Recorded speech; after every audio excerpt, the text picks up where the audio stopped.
Evan Roberts of WFAN has had enough, and he's got the solution to the Jets' stinkiness and their problems. Sanders from the Cleveland Browns. And someone tell me why that's a bad idea. And I don't want to hear about it's a circus. It's a circus? What's this? What the hell is this that we're watching? Bad, crappy football is a circus. The Jets should have drafted this guy, I don't know, second, third, fourth. They got a million opportunities to draft him. He has not gotten an opportunity in Cleveland. I don't really care about the Cleveland Browns, so I'm not going to fight their battles. I'll let Josina Anderson take care of that. All I'm saying is I see a talent, a guy I think we all talked about him as a guy that could at least be a serviceable starting quarterback in the NFL. They are not giving him a chance in Cleveland. If I'm Darren Muji, I call up my contemporaries in Cleveland and I say, here's a fifth-round pick back. Here's your fifth back. Let's get Shedeur in here and let's see what the kid has got, because why not? The line there of not giving him a chance, it's 6 weeks, bub. I do like the circus line, though. I'll steal that one at some point. I just think like what do you think this is? This is a circus. I don't know. This is a circus. We can bring out a circus. Is he more impatient with the Jets, or is he more impatient with the Browns for not playing Shedeur Sanders yet when it's 6 weeks into the damn season? I think he's more impatient with the Jets. Yeah. I think what he watched on Sunday was embarrassing for himself to watch. I think he's tired of watching the Jets absolutely stink up the joint. And this is that sounded like in many ways a desperate human, somebody that realized that they gave Justin Fields $40 million over 2 years, which was a complete mistake, and they should have gone a different route at quarterback, and now he's out there fishing. He wants a new quarterback. You thought Justin Fields 6 months ago was a good idea? Because anyone with a brain... No, I don't think he did. I was going to say, I was assuming... I don't think he did. Evan's been in this business too long. He's watched the Jets for too long to ever think that was a good play. I think he knew it was a bad play, and I think a lot of Jets fans knew it was a bad play. Although those same Jet fans also, when Justin Fields got injured in training camp, remember that 3-hour stretch where people thought the season was just gone? Didn't they also say let's trade for Shedeur then? They said trade for basically everyone under the sun. Okay, fair. But in those 3 hours, I remember I brought it up because we have a friend of ours that does a Jets podcast thing, and he's like, I just might not even podcast this year. I might just take the season off. It's like, no, you won't. You're still going to podcast, you goober. You know what? I'm not going to pay my rent this year. Yeah, right? I'm just not going to do my podcast? Yeah, okay. The Browns are 1-5. I'm going to tell the mortgage company. You show them. I'm going to tell them, guys, it's not in the cards. Don't need it. So I like the idea that other sports talk hosts in other cities are at least bringing up Shedeur as some sort of savior option, though. I think that's in the rebranding of Shedeur to the rest of the NFL. That's not a bad thing for Shedeur to be labeled as. Yeah, here's the thing, though. You're going to offer me a fifth rounder for my fifth rounder? Make it make sense for me, Evan. No, it doesn't make sense. Come on. Not for the Browns. Come on. And I think the people that are playing it this way they're completely undervaluing the idea that the Browns have a plant. They have nurtured Shedeur Sanders. They've spent time with Shedeur Sanders. They've invested their energy into Shedeur Sanders. People would like more resources, et cetera, invested, but they've spent time with Shedeur. You're not just flipping that for a fifth to get back the same pick that you gave up for him. Yeah, can we be honest, though? There is a price. Well, and that's what I think a lot of people are interested in finding out is what exactly is that price? How far do you have to go? And I don't think a realistic price is going to match up with where I would then say it would be. Mm-hmm. And I don't know about you, though.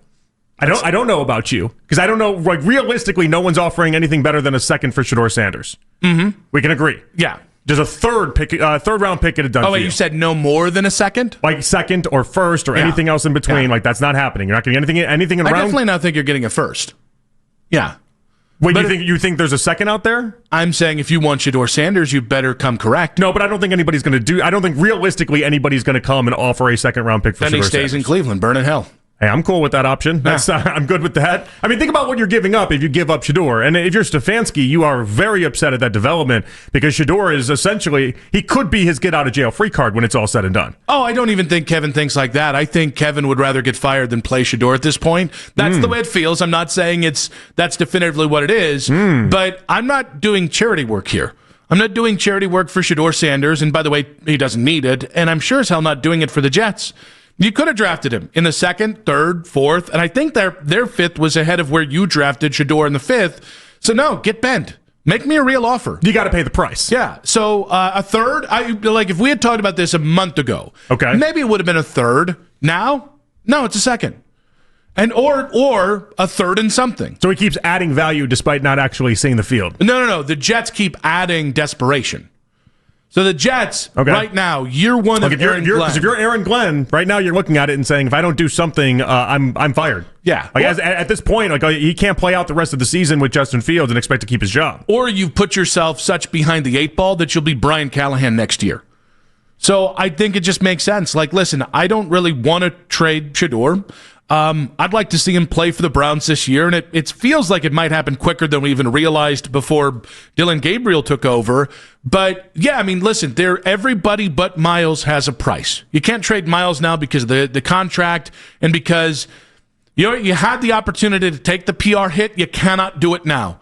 Even if you could financially do it, it would be the biggest, most destructive thing you've done because it's compound interest on the Deshaun thing and the Baker stuff, right? So Miles is off the table. Everyone else, make me a real offer. And so for Shedeur, okay, a third and a future fourth or 2/3. All right, maybe. But if you really want Shedeur, if he is the miracle salve to save the Jets, you come with a 5th-round offer, you're going to get laughed out of the NFL. Well, and that's what Evan needs to hear. Evan Roberts, the guy in the clip, that's what he needs to hear. A 5th-round pick isn't going to be anywhere close to getting it done. It just makes no sense for the Browns. Why would the Browns do that? We're not everyone's minor league farm system. We're not the Montreal Expos. That's not what we're doing. We're not your feeder system where you can just pick apart the pieces you like and then we'll make you just a little bit better. It's frustrating. The 5th-round pick in return was the frustrating part for myself. Now, why is it you think that Stefanski would rather be fired than play Shedeur? Because of the entire way the Browns have handled this whole thing. I think Stefanski is very tied to Dillon Gabriel. I think that's a pretty well-documented thing. His reaction after drafting Dillon, like the fist pump told me I finally got one, right? And I think Shedeur was drafted over his objections, and I think it's very human right now if Kevin looks at Shedeur as a threat to his whoopee, and his whoopee is Dillon Gabriel. Yeah, his whoopie's going to get him fired if his whoopie doesn't start playing better football. I mean, that's the reality of it. I just like you just keep referring to Dillon Gabriel as Kevin's whoopie because that's really funny. Short term. I'm just adopting it. Well, I've been in that same line of thinking for a while, and it's interesting to hear you say it because I didn't know where you were at on that, and I have no evidence to suggest that Kevin Stefanski likes Shedeur Sanders as much as I think people want him to like him. Yeah, despite the fact that Shedeur fits everything you want to do more so than Dillon. That's part of the reason why I first fell in love with Shedeur is marrying him to Kevin Stefanski in a way that should have worked. And it should have been seamless. And that's like there's a part of me that wonders if Stefanski's just going to save Shedeur for what he believes is next year so that he can start off next season in that way with Shedeur as like that's your hope and your optimism or something. Because what he's done so far with him just doesn't, it's never added up to me. It just hasn't. I just think it goes back to the idea of if it costs Dillon Gabriel $1 to buy something from Kevin Stefanski, it's going to cost Shedeur Sanders $1.25. And that's the way this is going to go. And I'm not saying that Shedeur can't bridge that gap, especially as Dillon gets whittled down to size and real life size here by NFL defenses. I'm sure there's a meet in the middle moment here where Kevin's going to have to be like, well, we're one in whatever, and now I got to do something desperate. But yeah, I mean, I think if Kevin had his druthers, this year would not entail Dillon Gabriel, and I think that was the God's honest plan, and I think desperation might be the thing that overrides that. We're not that desperate. Oh, sorry, they're not that desperate yet. In this line of thinking, I have been wondering for just a little bit now if when the Bengals first called the Browns, if they initially did call about Shedeur and not Joe Flacco. Would you have all? No, by the way, that's a first round for the Bengals. For everything that Mike Tomlin, that's a first round. 100%. I mean, the way it played out, it's not like anyone was thinking, man, we need Joe Flacco. I could 100% see a scenario, and this will never be confirmed because why would it be? The trade was made. They got Joe Flacco. It is what it is. And everyone under the sun will be like, well, they needed someone that could basically get off their couch and run the offense. Okay, great, fine, whatever. But it would not have surprised me if they initially had called and said, what does it cost for Shedeur? And the Browns gave that answer right there. Normally, it's a second-round pick. For you guys, it's a first-round pick. We do have other quarterbacks if you're interested, and then they settled on Joe Flacco. There's a few things. I think we talked about what the price is with Shedeur, and I think it's fair to say the Jets aren't going to call up and offer you a second-round pick for Shedeur, but that's the price, right? If you want to play the game, you got to be able to pay the toll to get into the damn game, and the Browns are under no obligation to move Shedeur out of the kindness of their heart to appease the Shahive, to appease Evan Roberts in WFAN lore. No.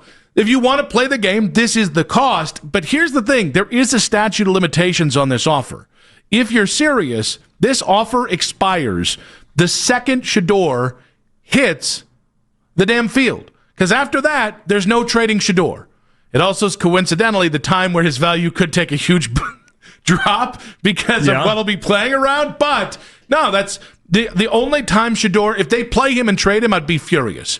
But right now, he is a conceptual piece to me on this team. I never thought he was going to be a franchise quarterback in the first place. I think he'll merely be a good starting quarterback if he does end up being a good starting caliber player in the NFL. So a second-round pick gets me a little bit closer to trying to find my franchise quarterback this offseason, but that's it. Anything short of it, I think we'll just go ahead and play the kid and let's see if he can play here. I mean, it's like the price of if you have a buddy that owns a business. Like, what does it cost for me to go ahead and do that job while doing that job on a holiday? It's like the price is extreme, and no one's going to meet that price, but that's okay. I can set that price. The Jets aren't going to meet a second-round pick.